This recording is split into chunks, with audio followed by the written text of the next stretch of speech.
जी जनाब, जर्मनी का opportunity card.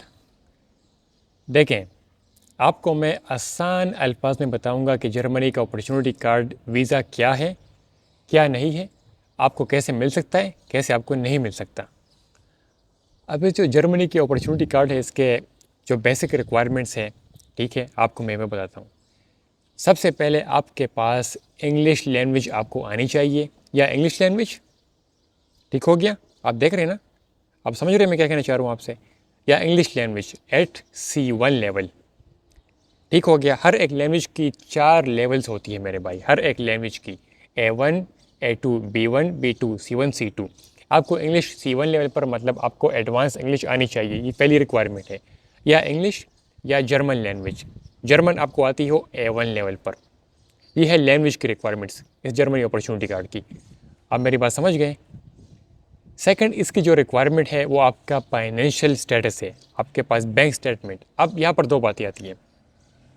या तो आपके पास 12,000 यूरो का आपने बैंक स्टेटमेंट शो करना होगा, 12,000 यूरोस का, मतलब महीने का आपके पास 1,000 यूरो होने चाहिए आपका खर्चा, क्योंकि ये आपको मिलता है, ये वीज़ा, ये अपॉर्चुनिटी कार्ड मिलते हैं आपको 1 साल के लिए।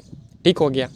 अगर आपके पास पैसे नहीं है तो इसका अल्टरनेट क्या है। अल्टरनेट जो इन्होंने बताया यहाँ पर कि आपके पास किसी भी जर्मन एम्प्लॉयर से वर्क परमिट या वर्क कॉन्ट्रैक्ट हो, एम्प्लॉयमेंट लेटर आपके पास हो, मतलब आपके पास जॉब हो। मतलब ये है कि आपके पास इन केस इन 2 वेज, अगर आपके पास जर्मनी के किसी भी एम्प्लॉयर से आपके पास जॉब है, आपके पास ऑफर लेटर है, या आपके पास 12,000 यूरो पैसे है, मतलब आपने अपने आप को वहाँ पर कैसे मेंटेन करना है जर्मनी में 1 साल के लिए। तो अगर आपके पास पैसे ठीक है तो भी ठीक है, अगर आपके पास पैसे नहीं तो फिर आपने जॉब ऑफर लेटर आपके पास होना चाहिए, ताकि आप अपने आप को वहाँ पर जर्मनी में 1 साल के लिए मेंटेन कर सकें। मकसद यही है। और इसी अपॉर्चुनिटी कार्ड को आप 2 साल के लिए एक्सटेंड भी कर सकते हैं। ठीक है, आपको मिलता है 1 साल के लिए, इसको आप 2 साल तक एक्सटेंड भी कर सकते हैं।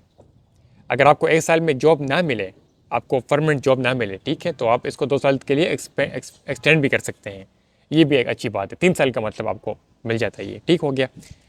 इसके बाद जो बेसिक रिक्वायरमेंट बता दी मैंने आपको, लैंग्वेज, उसके बाद ये फाइनेंशियल स्टेटस, उसके बाद थर्ड जो आता है, ये बेसिक से हटकर रिक्वायरमेंट इसकी, आपके पास एक्सपीरियंस हो, आपने जो डिग्री हासिल की है, आपकी जो क्वालिफिकेशन है, जो आपने डिग्री यूनिवर्सिटी से हासिल की है, आपकी कंट्री में वो रिकगनाइज डिग्री हो, ठीक है, और उसके बेस पर आपके पास थोड़ा बहुत एक्सपीरियंस हो, 3 साल 5 साल का, पिछले 7 साल में। तो ये इसकी एक रिक्वायरमेंट है। इसके बाद आप लोगों ने 6 पॉइंट्स पूरे करने होते हैं। ठीक हो गया मेरे भाई, 6 पॉइंट्स के ये पॉइंट सिस्टम है। तो जो बेसिक रिक्वायरमेंट्स है वो यही है।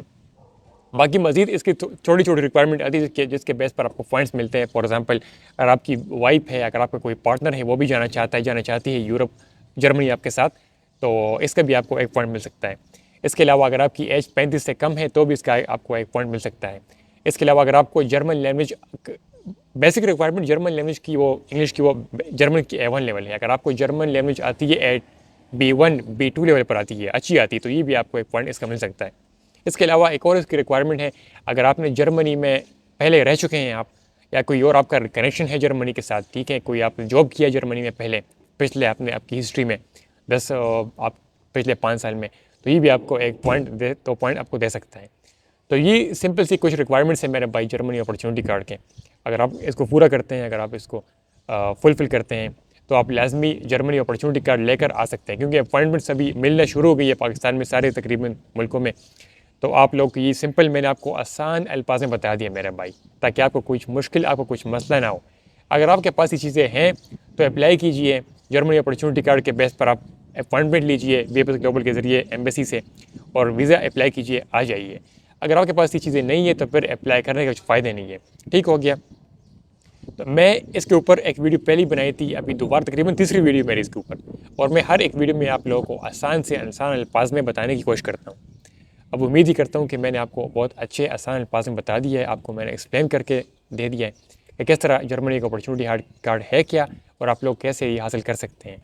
अगर वीडियो अच्छी लगी, वीडियो से आपको कुछ फ़ायदा मिला है, तो वीडियो को प्लीज़ लाइक करें, चैनल को सब्सक्राइब करें, क्योंकि आपका भाई आपके लिए इस तरह इन्फॉर्मेटिव वीडियो आसान अल्फाज में लाता रहता है, बिना किसी रिस्ट्रिक्शन के, बिना किसी मसले मसाइल के, बिना किसी कॉम्प्लिकेशन के, बिना किसी लांझे के।